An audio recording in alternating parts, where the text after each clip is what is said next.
இன்றே டவுன்லோட் செய்து உங்கள் ஃபேவரட் ஷோக்களை என்ஜாய் பண்ணுங்க. மனோ ஒரு நிமிஷம்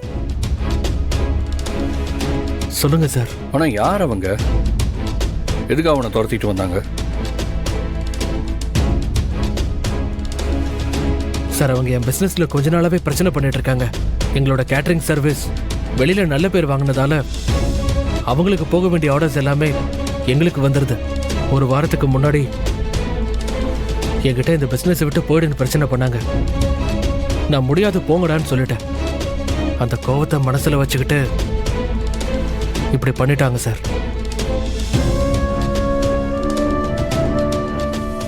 மனோ, கொஞ்ச நாளைக்கு வெளியே போகும்போது பத்திரமா போயிட்டு வா. நைட் டைம்ல எங்கேயும் வெளியே போகாத. நான் என் ஃப்ரெண்டு சந்தோஷ் கிட்ட காலையில் இதை பற்றி பேசுகிறேன். அப்புறம் என்ன பண்ணணும்னு முடிவு பண்ணிக்கலாம். உன்னை கடத்தி வச்சவங்க யாருன்னு கண்டுபிடிச்சிடலாம். சரி, நீ ரொம்ப பயந்து போயிருக்க, பயப்படாத, பார்த்துக்கலாம். ஓகே சார், ரொம்ப தேங்க்ஸ். உங்கள் அக்காட்டையும் சொல்லிடு. பாரதி மட்டும் ஏதோ தப்பாக இருக்குன்னு யோசிக்காமல் இருந்திருந்தா நாங்கள் அங்கே வந்திருக்கவே மாட்டோம்.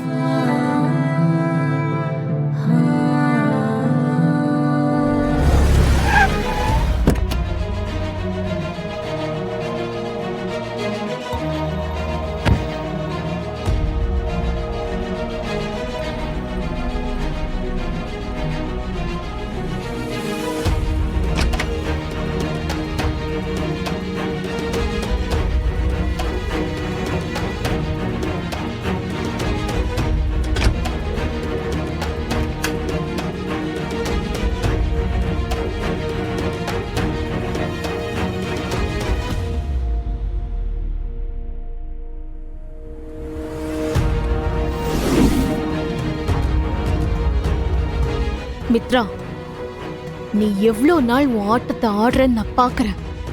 கண்ணுக்கு தெரியாம ஏதோ ஒரு விஷயம் என் வாழ்க்கையில தப்பா நடக்குதுன்னு நான் யோசிச்சுட்டு இருந்தேன். ஆனா எல்லாத்துக்கும் பின்னாடி நீதான் இருந்திருக்கேன்னு இன்னைக்குதான் நான் தெரிஞ்சுக்கிட்டேன். இனிமே நான் உன்னை சும்மா விட மாட்டேன். இந்த பாரதி ஆடுற ஆட்டத்தை இனிமே நீ பார்க்க போற. ஏத்த அவங்க பாட்டுக்கு இஷ்டத்துக்கு பேசிட்டு போறாங்க, கேட்டுட்டு சும்மா இருக்கீங்க? வேற என்ன பண்ண சொல்ற? பிறந்த நாள் அன்னைக்கு நடந்ததெல்லாம் பாத்தீல? நாம ஏதாவது சொல்லுவோம், அப்புறம் பிரச்சனை பெருசாயிடும். பாரதி வருவா, மித்ரா கிட்ட என்ன மன்னிச்சிருங்க மேடம், இனிமே இப்படி நடக்காம பாத்துக்கிறேன்னு மன்னிப்பு கேப்பா. எதுக்கு சுத்தி வளைச்சு மூக்க தொடணும்? நாமளே மன்னிப்பு கேட்டா முடிஞ்சுது. அதனாலதான் நானே மன்னிப்பு கேட்டேன். நீங்க சொல்றதெல்லாம் சரிதான். நாம ஏதாவது கேட்டா மத்தவங்க வீட்டுல இருக்கோம், இப்படிதான் இருக்கணும்னு பாரதி சொல்லுவா. தெரியுதுல்ல, இதெல்லாம் எப்ப விடிய போதோ தெரியல. சரிவா, நாம போலாம். நான் சொன்னதெல்லாம் பண்ணிடுங்க சார். அப்புறம் நான் கால் பண்றேன். ஓகே சார், பாய். ஓகே, சொல்லுக்கா. வலி ரொம்ப அதிகமா இருக்கா? இல்லக்கா.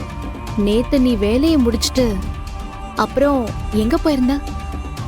எனக்கு இங்க இருக்கவே பிடிக்கலக்கா, அதனால நான் வெளியே போயிட்டேன். ஓஹோ, அப்படியா? நான் உன் சொந்த அக்காவா இருந்திருந்தா என்கிட்ட எதையும் மறைக்கணும்னு உனக்கு தோணிருக்காதுல்ல? அக்கா, என்னக்கா முதல்ல இந்த மாதிரி பேசுறது நிறுத்துங்க. நான் உங்ககிட்ட வேணும்லாம் மறைக்கல. முழுசா உண்மையெல்லாம் தெரிஞ்சதுக்கு அப்புறம் சொல்லலாம்னு நினைச்சேன்க்கா. சொல்றேன்க்கா, நடந்த எல்லாத்தையும் நானே சொல்றேன்.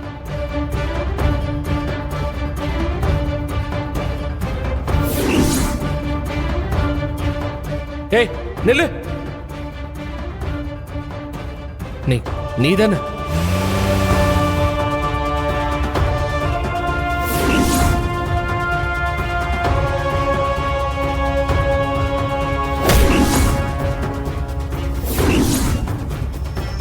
நான் அங்கிருந்து தப்பிக்கிறதுக்கு முன்னாடி அவ யாரோ ஒருத்தர்கிட்ட போன்ல பேசினாக்கா. அதுக்கப்புறம் தான் அவங்க ஆளுங்க கிட்ட சொல்லி என்ன கொலை பண்ண சொன்னா. அவ கூட வேற யாரும் இருக்காங்கக்கா. அவங்களும் சேர்ந்துதான் இப்படி ஒரு கொடுமையான வேலையை பண்ணிருக்காங்க.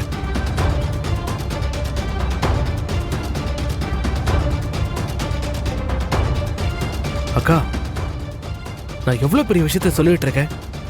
ஆனா நீ ஏதோ சாதாரணமா அதை கேட்டுக்கிட்டு இருக்க. இந்த வீடியோவை பாரு.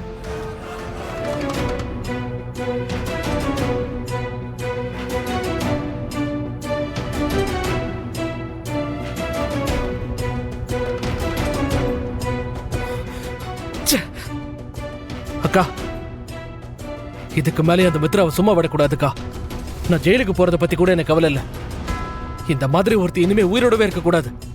அவங்க 2 பேரையும் கொல்லாம என் கோவம் குறையாதுக்கா. மனோ, உனக்கு வந்த இதே கோவம் தான் நேத்து அவங்க 2 பேரும் பேசுறத கேட்டப்போ எனக்கும் கோவம் வந்துச்சு.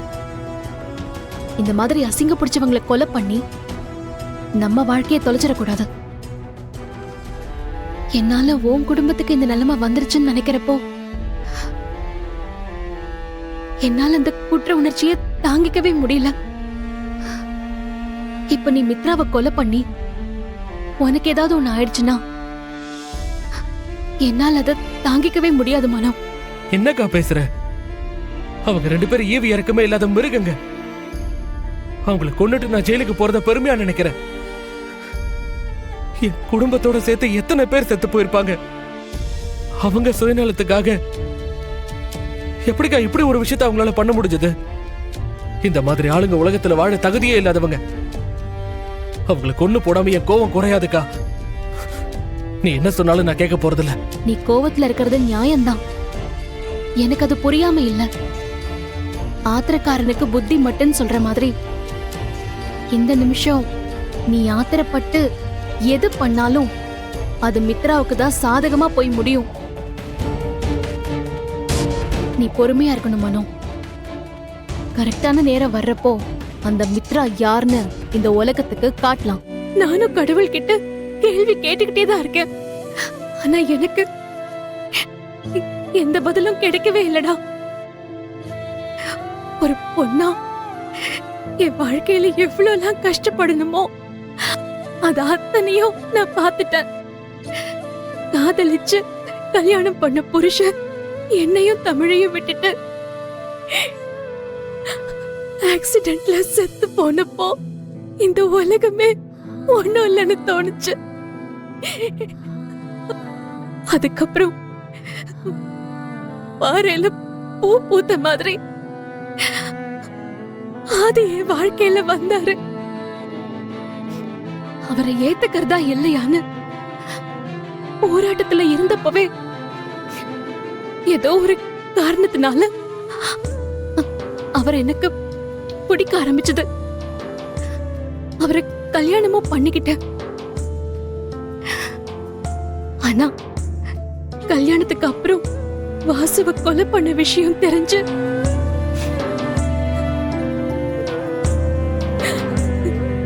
நான் அதைய மொத்தமா வெறுத்துட்டேன்.